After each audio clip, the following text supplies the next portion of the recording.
I want to welcome everybody who's here for the first time, and I welcome everybody who's here for the second or more. And I especially want to welcome our guest speaker tonight, Arjun Ayyanger, who is going to be talking to us about black holes, a topic that I'm very interested in personally. Arjun is a space ambassador for NASA. He's been in that role since 2018. He's also a systems engineer at Lockheed Martin. He's also a multi-instrumentalist, and I went and checked out his YouTube channel before this event tonight, and oh my gosh, is all I can say. Check it out. I'll post it to our website.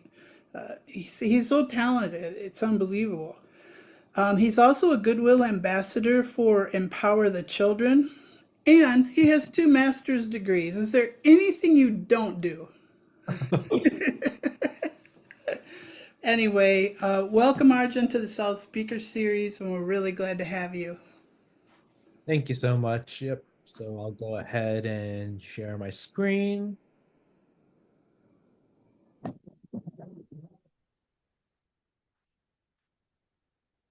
All right. So today we are going to be talking about black holes, which is a very interesting topic. Thank you all for coming.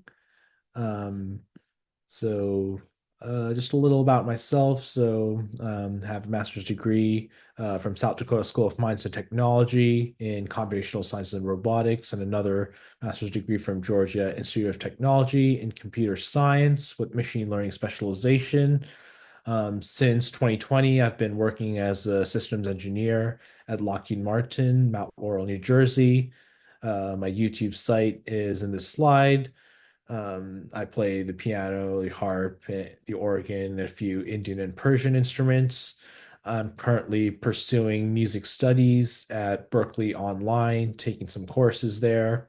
And I've been a volunteer for NASA Solar System Ambassadorship since 2018, and have also been a Goodwill Ambassador for Empower the Children, for a New Jersey-based charity organization which helps disadvantaged children in Calcutta and other parts of the world.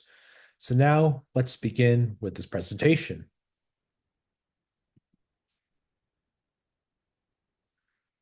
Before we talk about black holes, I thought it was a good idea to go through some terminology that will be used in the description of a black hole.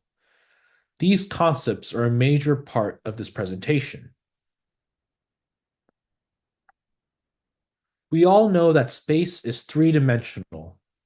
Add to it a fourth dimension called time, and we get a four-dimensional model called spacetime. Here's a video that explains the concept of spacetime.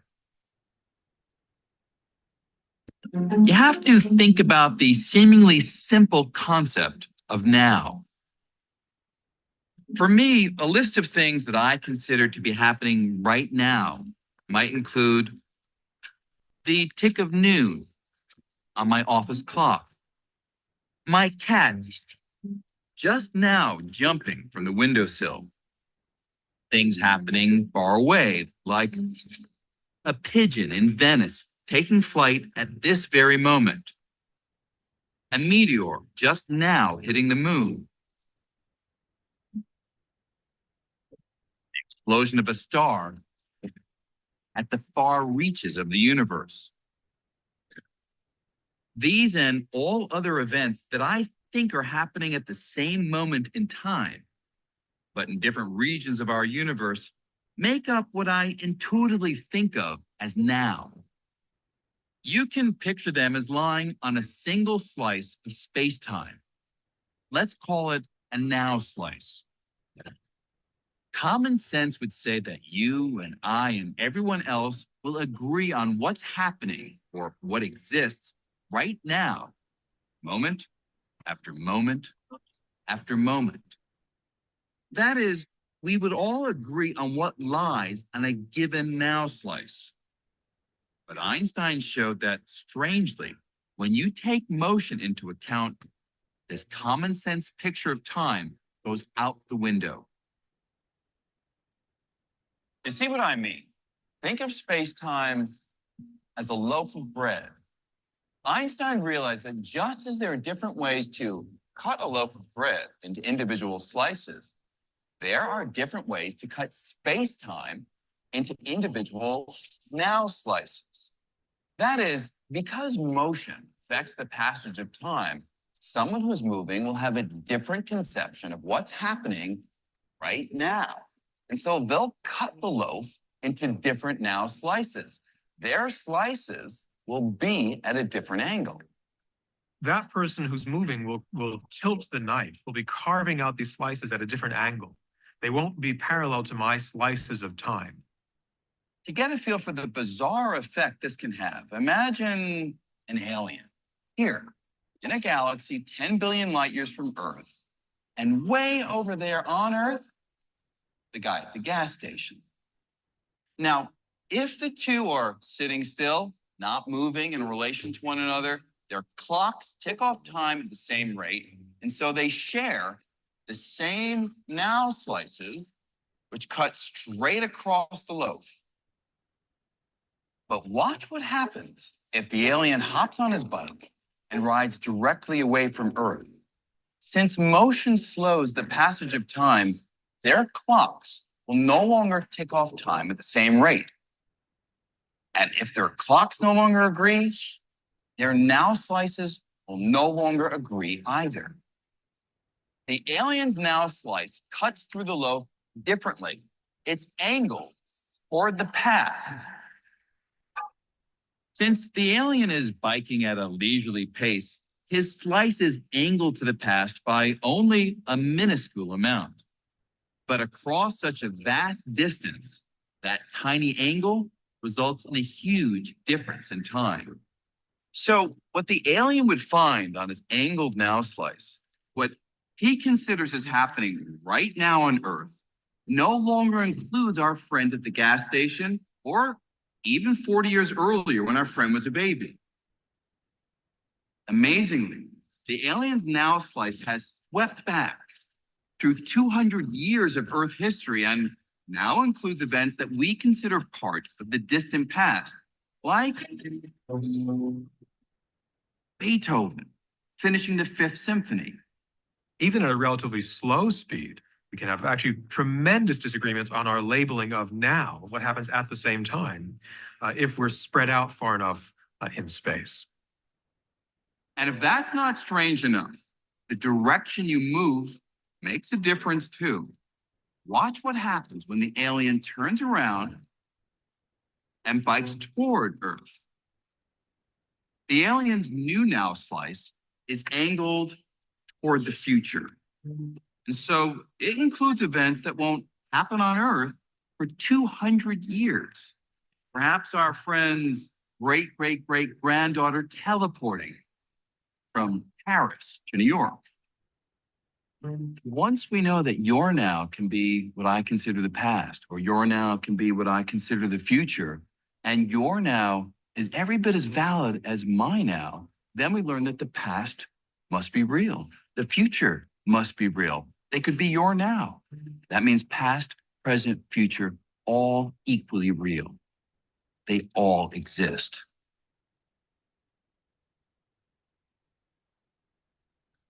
So let me deviate a little bit and talk about a theoretical concept called wormhole.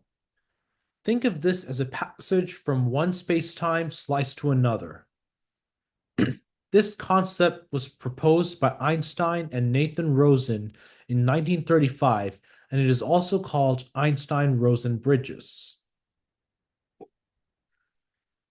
Gravitational waves are ripples in space-time caused by heavy objects. The effect of gravitational waves is minuscule, however, they are hard to detect, and measuring gravitational waves is complex. Let's talk about the history of gravitational waves. Albert Einstein was the first to predict the existence of gravitational waves with his theory of relativity back in 1916. He showed that space and time are not separate things, but rather linked together as spacetime. Einstein's theory mentions that the fabric of spacetime can become curved by anything massive in the universe. When stars explode, These curves can ripple out elsewhere as gravitational waves. Richard Feynman was one of the people who proposed LIGO, which stands for Laser Interferometer Gravitational Wave Observatory, as a means to detect gravitational waves. Stephen Hawking provided theorems pertaining to space-time singularities. He also believed that the existence of gravitational waves will revolutionize astronomy and may also help scientists see black holes throughout the history of the universe. LIGO stands for the Laser Interferometer Gravitational Wave Observatory. It is a large-scale gravitational observatory which formed in the 1960s, and its purpose was to detect gravitational waves. On September 14, 2015, LIGO detected gravitational waves. This was a major accomplishment as it proved Einstein's theory regarding gravitational waves. LIGO's detection of a gravitational wave provides direct evidence for the existence of black holes. The National Science Foundation funded LIGO. Let me explain how LIGO works. Laser light has sent into the instrument to measure changes in the length of the two arms. A beam splitter splits the light and sends out two identical beams along the 4-kilometer-long arms. The light waves bounce and return. A gravitational wave affects the interferometer's arms differently. When one extends, the other contracts as they are passed by the peaks and troughs of the gravitational waves. Normally, the light returns unchanged to the beam splitter from both arms, and the light waves cancel each other out. If the arms are disturbed by a gravitational wave, the light waves will have traveled different distances. Light then escapes through the splitter and hits the detector. LIGO detected gravitational waves created from the collision between two black holes. This was done by using LIGO detectors, which contain an enormous L-shaped structure with two arms at right angles to each other. There are laser beams shining down each arm from the crux of the L. The expected case would be when the beams from both arms arrive back at the crux at the same time. This would mean no signal was produced and therefore no gravitational waves were found. But if one of these beams arrive a little late, a signal is produced, which could be evidence of a gravitational wave.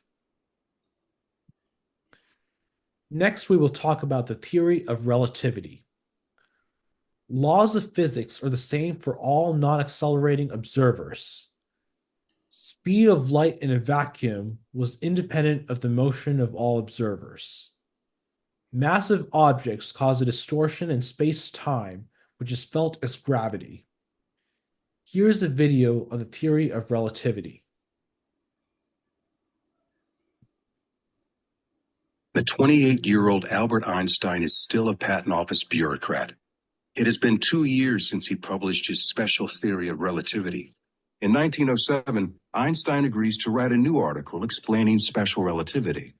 It's called special relativity for a reason, and that was because it really only dealt with moving at constant speeds. Einstein realized that his theory failed for accelerations. But in our universe, everything accelerates. Einstein knows that for his theory to work, it has to account for everything in the universe. And the ambitious Einstein decides to advance an even more radical interpretation of the universe, a general theory of relativity. Doing this will require him to take on his scientific hero, Sir Isaac Newton. Newton said that if an object falls, it's because there's a mysterious force called gravity pulling it down. But Isaac Newton himself was not satisfied by that. Objects move because they're pushed, not pulled. So what is pushing this? Newton didn't know. So Newton simply threw his hands up and said, I don't know. So I'm going to invent something called gravitational pull. And Einstein said, no, this theory can't be right. He's in his office at the patent office, looking out at the window, and he imagined a man working on a roof. And he begins to wonder what would happen if one of those men were to fall off the roof. he had a vision. The man will not actually be feeling his own weight. He would be weightless. And then he imagined, if you're in an elevator and somebody cuts the cord, what happens to you? You fall. But the elevator falls at the same rate you do, so you are weightless inside the elevator. So then Einstein got it. There is no such thing as gravitational pull. The Earth has curved this space around me, and space is pushing me into this chair. Space itself can be curved. Why does the Earth go around the sun? Most people would say, well, the sun's gravity is yanking the Earth toward the sun in a circle. Wrong. The Earth is going around the sun because the sun has warped the space around the Earth, and space is pushing the Earth toward the sun. He had a new theory of gravity, a new theory of the universe. General theory of relativity is one of the greatest achievements of the human mind. It is beautiful and simple and profound. And all the best theories of the universe are just that.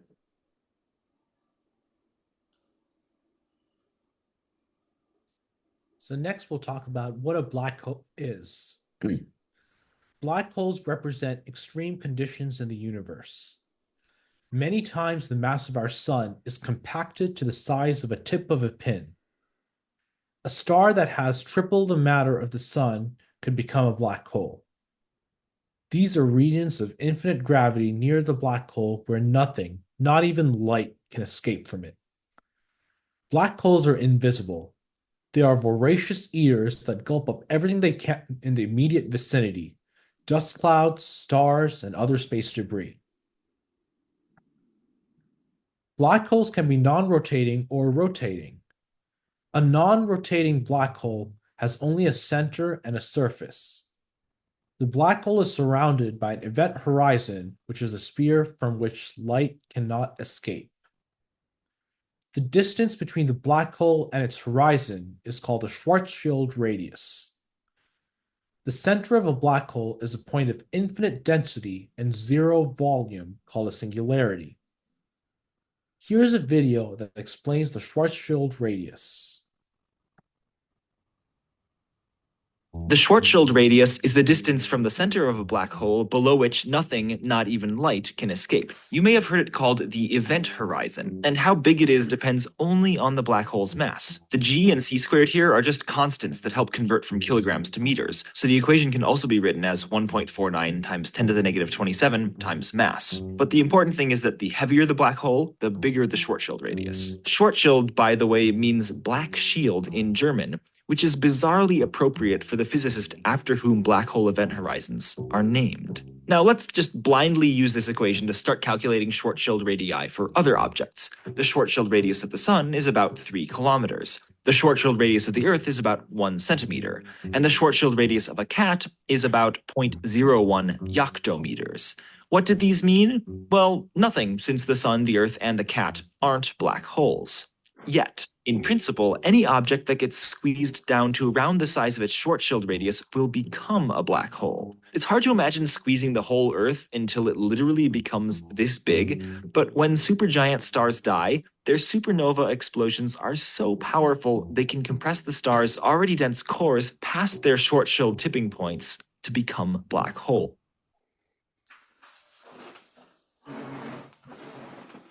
A rotating black hole, one with angular momentum, has an ergosphere around the outside of the event horizon.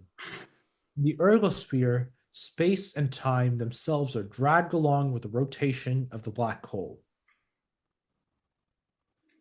Black holes were first predicted by Einstein in 1916 with the general theory of relativity. The term black hole was coined in 1967 by John Wheeler, an American astronomer, and he first discovered it in 1971. Here's a video on how the term black hole came into being.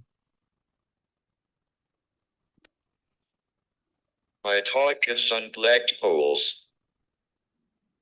It is said that fact is sometimes stranger than fiction, and nowhere is that more true than in the case of black holes. Black holes are stranger than anything dreamed up by science fiction writers, but they are firmly matters of science fact. The scientific community was slow to realize that massive stars could collapse in on themselves, under their own gravity, and how the object left behind would behave. Albert Einstein even wrote a paper in 1939, claiming stars could not collapse under gravity, because matter could not be compressed beyond a certain point. Many scientists shared Einstein's gut feeling. The principal exception was the American scientist John Wheeler, who in many ways is the hero of the black hole story. In his work in the 1950s and 60s, he emphasized that many stars would eventually collapse, and the problems that posed for theoretical physics. He also foresaw many of the properties of the objects which collapsed stars become, that is, black holes. During most of the life of a normal star, over many billions of years, it will support itself against its own gravity, by thermal pressure, caused by nuclear processes, which convert hydrogen into helium. Eventually, however, the star will exhaust its nuclear fuel. The star will contract. In some cases, it may be able to support itself as a white dwarf star. However, Subramanian Chandrasekhar showed in 1930 that the maximum mass of a white dwarf star is about 1.4 times that of the Sun. A similar maximum mass was calculated by Soviet physicist Lev Landau for a star made entirely of neutrons. What would be the fate of those countless stars, with greater mass than a white dwarf or neutron star, when they had exhausted nuclear fuel? The problem was investigated by Robert Oppenheimer, of later atom bomb fame. In a couple of papers in 1939, with George Vodkoff and Hartland Snyder, he showed that such a star could not be supported by pressure, and that if one neglected pressure, a uniform spherically systematic symmetric star would contract to a single point of infinite density. Such a point is called a singularity.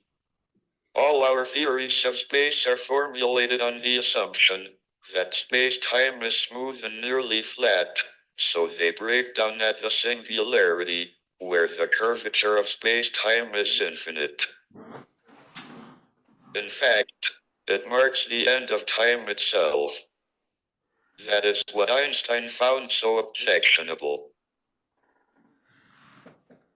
Then the war intervened.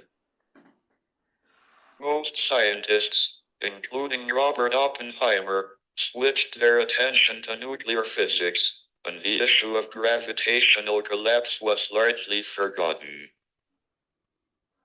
Interest in the subject revived with the discovery of distant objects, called quasars. The first quasar, 3C273, was discovered in 1963. Many other quasars were soon discovered. They were bright, despite being at great distances. Nuclear processes could not account for their energy output, because they release only a percent fraction of their rest mass as pure energy. The only alternative was gravitational energy, released by gravitational collapse. Gravitational collapses of stars were rediscovered. It was clear that a uniform spherical star would contract to a point of infinite density, a singularity. The Einstein equations can't be defined at a singularity. This means at this point of infinite density, One can't predict the future. This implies something strange could happen whenever a star collapsed. We wouldn't be affected by the breakdown of prediction if the singularities are not naked, that is, they are not shielded from the outside. When John Wheeler introduced the term black hole in 1967, it replaced the earlier name, frozen star. Wheeler's coinage emphasized that the remnants of collapsed stars are of interest in their own right.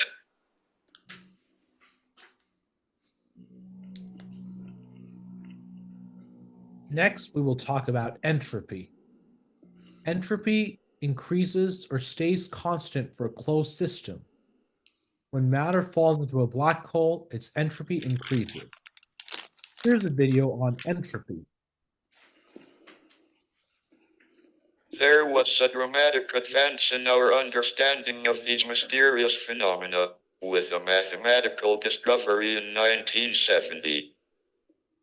This was that the surface area of the event horizon, the boundary of a black hole, has the property that it always increases when additional matter or radiation falls into the black hole. These properties suggest that there is a resemblance between the area of the event horizon of a black hole and conventional Newtonian physics, specifically the concept of entropy in thermodynamics. Entropy can be regarded as a measure of the disorder of a system, or equivalently, as a lack of knowledge of its precise state. The famous second law of thermodynamics says that entropy always increases with time. This discovery was the first hint of this crucial connection. Although there is clearly a similarity between entropy and the area of the event horizon, it was not obvious to us how the area could be identified as the entropy of a black hole itself. What would be meant by the entropy of a black hole? The crucial suggestion was made in 1972 by Jacob Bekenstein, who was a graduate student at Princeton University and then at the Hebrew University of Jerusalem. It goes like this. When a black hole is created by gravitational collapse, it rapidly settles down to a stationary state, which is characterized by only three parameters: the mass, the angular momentum, and the electric charge. Apart from these three properties, the black hole preserves no other details of the object that collapsed.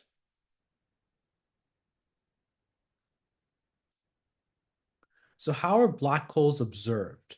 Satellites and telescopes are used to observe black holes. They can be detected using LIGO, which stands for Laser Interferometer Gravitational Observatory.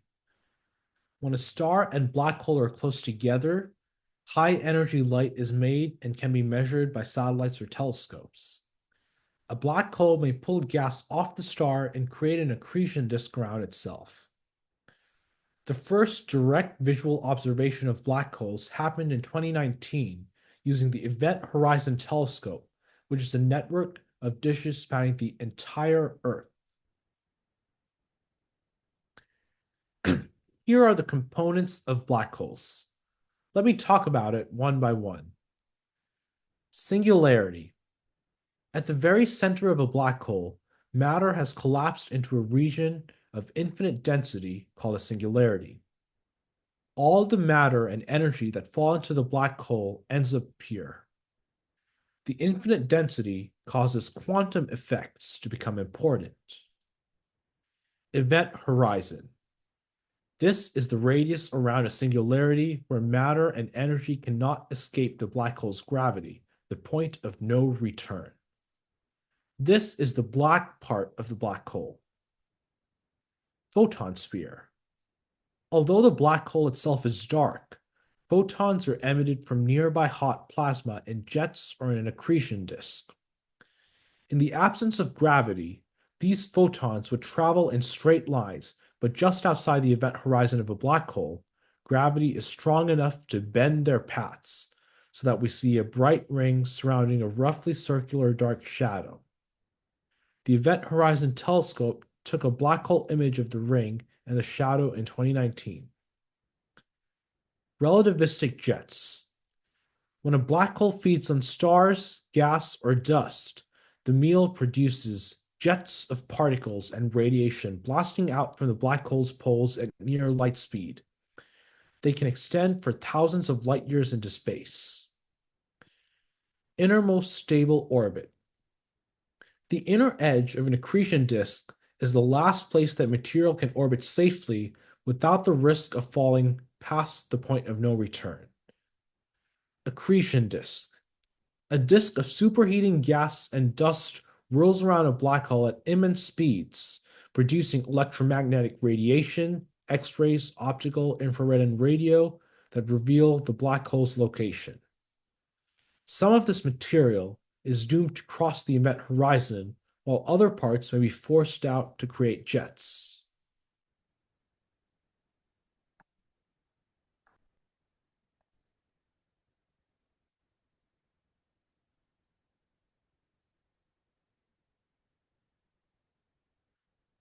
Quasars.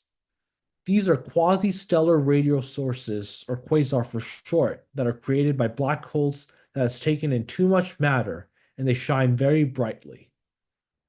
Quasars are distant galaxies whose central regions are thought to contain a black hole that is both supermassive and active.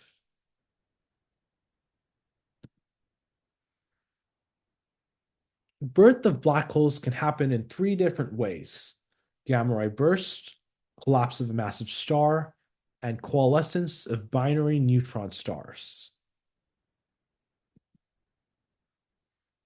Gamma ray bursts are extremely energetic explosions observed in distant galaxies. Sources of most gamma ray bursts are billions of light years away from Earth. They were first detected in 1967 by Vela satellites. When massive stars die, they don't just fade away. Their lives end in the most spectacular and most luminous explosions that we know. For weeks, they can become nearly as bright as a whole galaxy. The stellar debris is expelled with velocities up to 10% of the speed of light and an energy of motion that equals the radiation of the sun during its whole life. Neutron stars are extreme objects that measure between 10 and 20 kilometers across. They have massive density. They can rotate 60 times a second right when they're born. If part of a binary system, the rotation rate could be as high as 600 times a second through accretion of material. When two neutron stars collide, a black hole is formed. Here's a video simulation on neutron stars colliding to form black holes.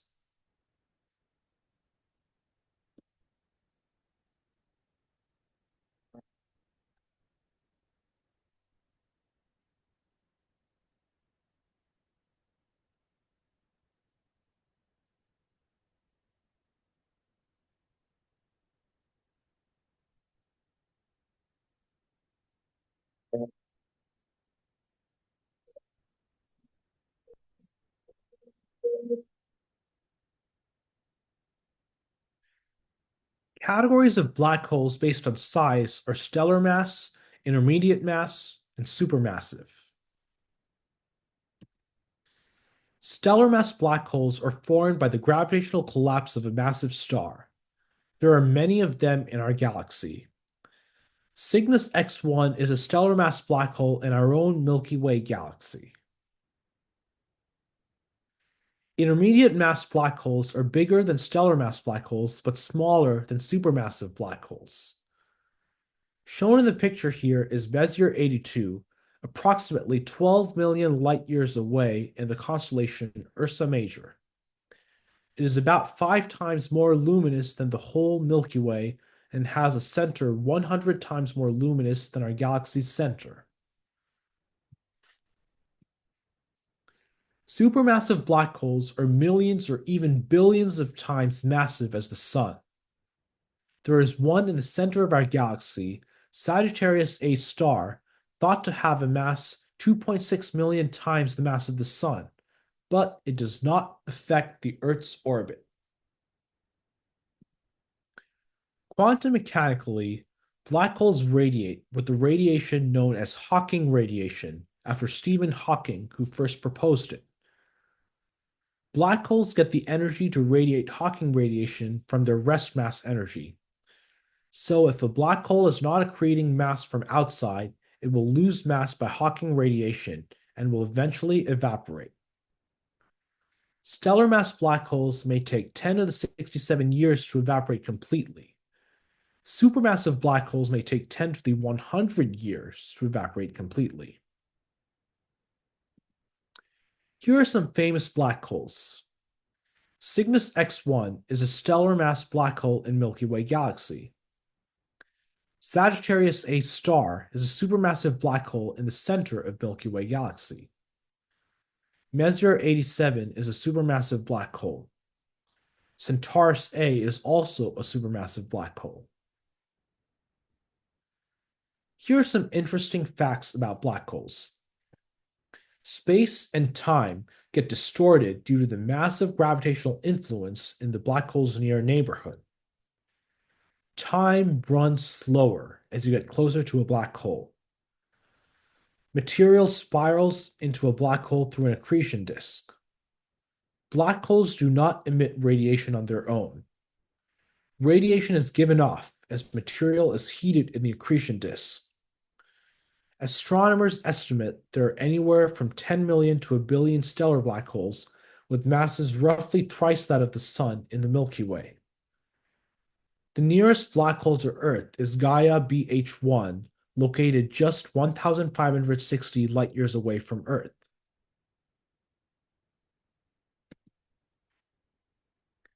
Active black holes are when gas and stars spiraling into the black hole form an extremely hot ring of gas. Dormant black holes are when an extremely hot ring of gas is not formed. Here is some recent news on black holes. In 2019, the Event Horizon Telescope collaboration released the first image ever recorded of a black hole. The EHT saw the black hole in the center of galaxy M87, while the telescope was examining the event horizon, or the area past which nothing can escape from a black hole. The image maps the sudden loss of photons, particles of light. It also opens up a whole new area of research in black holes now that astronomers know what a black hole looks like. In 2021, astronomers revealed a new view of the giant black hole in the center of M87, showing what the colossal structure looks like in polarized light. As polarized light waves have a different orientation and brightness compared to unpolarized light, the new image shows the black hole in even more detail. Polarization is a signature of magnetic fields, and the image makes it clear that the black hole's ring is magnetized. In May of 2022, scientists revealed the historic first image of the supermassive black hole in the center of our galaxy, Sagittarius A star. Studying black holes may lead into a new understanding of the universe's nature. They play a role in astrophysical processes and the evolution of the universe. They are associated with brightest known objects and events in the cosmos. Here are the references used to prepare this PowerPoint presentation. Any questions? Let me see if I can get the view of the gallery. If you have a question, if you want to raise your hand or type it into the chat. Any other questions? Phyllis, I think you're still muted there.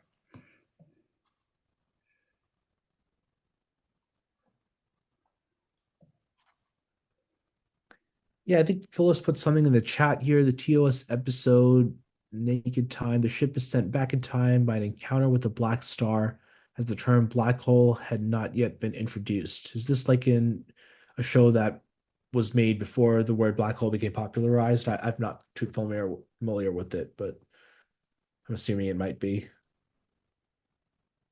That probably would have been in the 60s. Oh, okay, gotcha. Yeah. I think like 67 or 1967 is when like the black hole term started getting popularized. So yeah, that would make sense. Star Trek. Oh, okay, gotcha. Yep, yep. Yeah.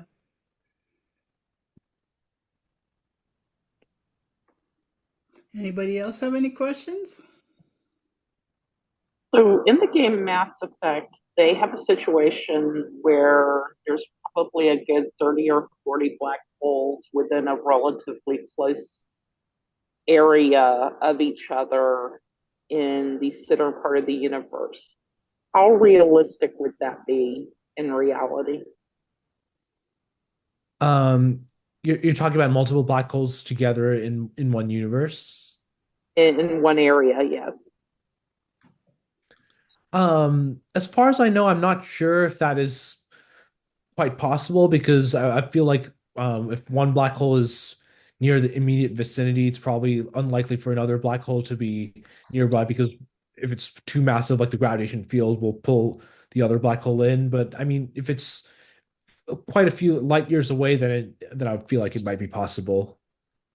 Okay. I feel like it can't be really close because one black hole might just end up falling into the other black hole if they're way too close. Okay, that makes sense. Any other questions? I had a question, but I don't know if I'm going to be able to explain it well enough. There was a illustration, a graphic there, where it said that there was too much material going into, wasn't a quasar, it was I think the black hole. Right. And I'm kind of confused how there could be too much material going in when it's infinite at the bottom. I'm trying to visualize how that could happen.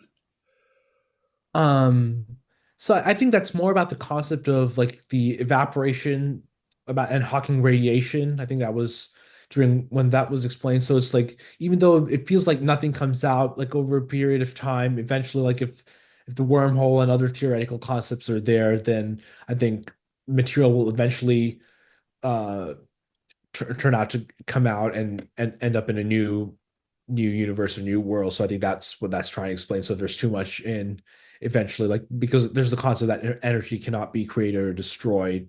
Mhm. So I think similar to that, it's like more material flowing in will eventually get out at some point, like 10 to the like 100 years or 10 to the 1,000 years, something like that, to eventually happen. So I think that's what that was referencing.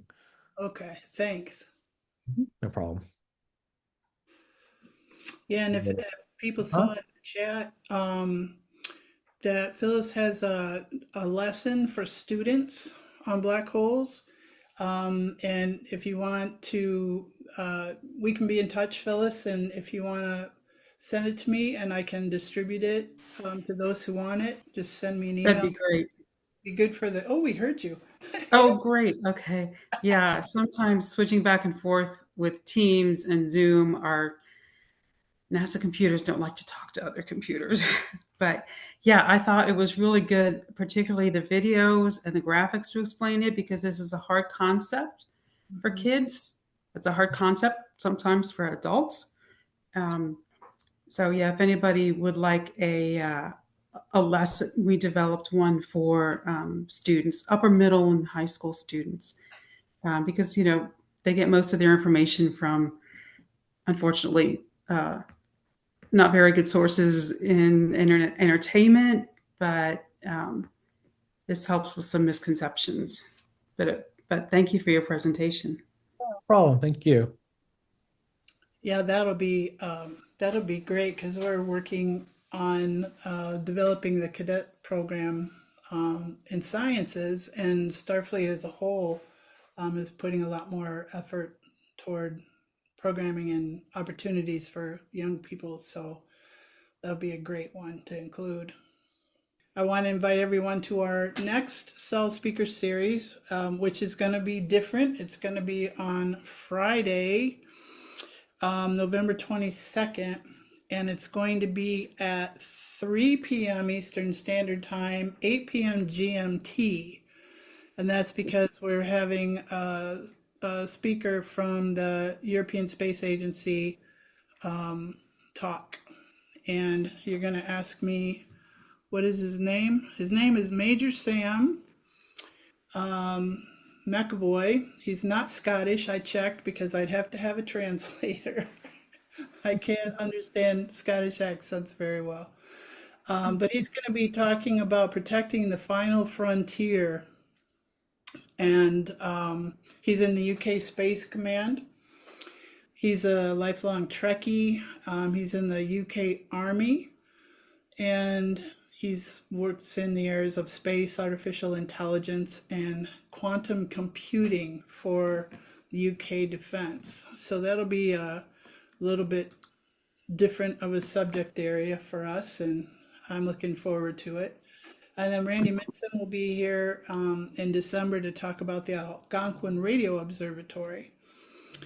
2025 is going to really shake things up because we're going to be moving our day and time to try to accommodate more people in Starfleet from around the world. So it's likely that our talks may be Saturdays, late morning Eastern Standard Time, which will provide a much better opportunity for folks across all of the ponds to join in.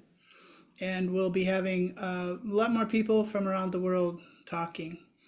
So thank you everybody for coming tonight. I will spend a lot of time editing this and we'll get it up on YouTube. And thank you, Arjun, for sharing your knowledge about black holes. And check out his YouTube page to see his incredible musical talent. It's quite impressive. But Thank you so much for talking to us tonight. That was fascinating. Thank you so much. Yep, enjoyed presenting. Thank you. Yep. Thank you. Yeah, and good to see you, Phyllis. Thanks for joining in tonight. All right, everyone. Have a good night. Good night. You too. Good night. Bye. Good night. Thanks. Good night. Live long and Live prosper. long.